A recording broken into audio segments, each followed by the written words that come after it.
Assalamu alaikum students, myself Amir sir, welcome to Green Valley Digital Classes. Students, today I'm going to teach you the first chapter of class 10, that is real numbers. And in real numbers, you have to learn two important properties.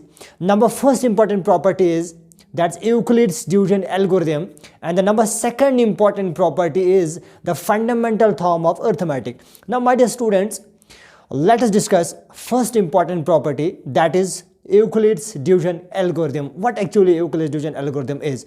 Euclid's division algorithm states any positive integer can be divided by any other positive integer b in such a way so that it leaves the remainder r, and that r should be less than b.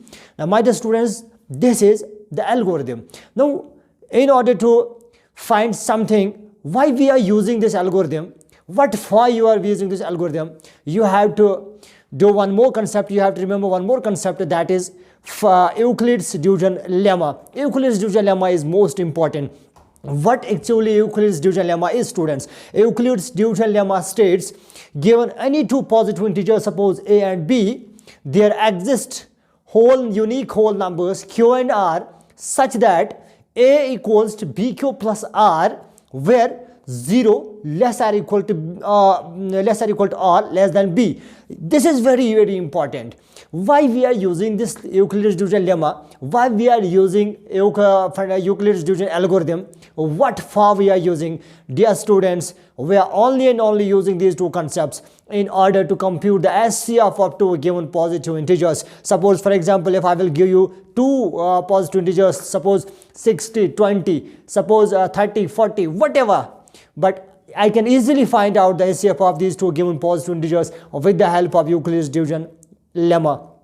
Now this was all about Euclid's division lemma. And now second important property is, that is the fundamental theorem of arithmetic. Now my dear students, you have already learned in the previous class about prime numbers and composed numbers. For example, if I will take some examples of prime numbers, that's 3, 7, 11, so etc, so all the examples of prime numbers.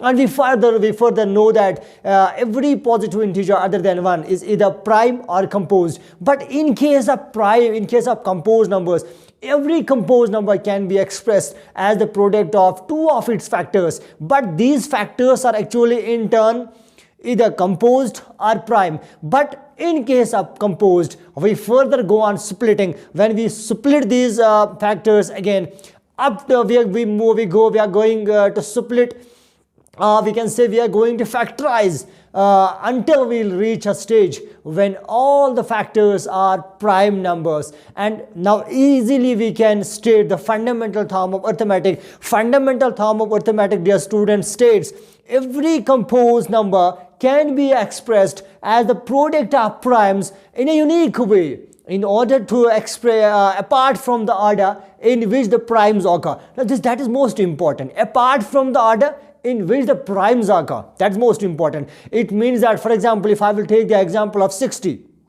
for example, you can easily, in first case you can factorize 60 by 5. In second case, you can factorize 60 first by 3. In third case, you can factorize 60 by 2, first by 2. It means that the factorization is unique, but apart from the order in which the primes occur. For example, in case 1, the factors will be 2 into 3 into 5 into something. In second case, the factors will be 5 into 3 and 3 into 2 into something. And in third case, it will be 2 into 5 into 3 into something. It means that the factorization all over is unique, but apart from the order in which the primes occur. Now this was all about fundamental theorem of arithmetic. Dear students, remember we discussed two important properties of real numbers. One important property is Euclid's division algorithm. In Euclid's division algorithm, we state Euclid's division lemma, and in second important property, that is fundamental theorem of arithmetic, we clear that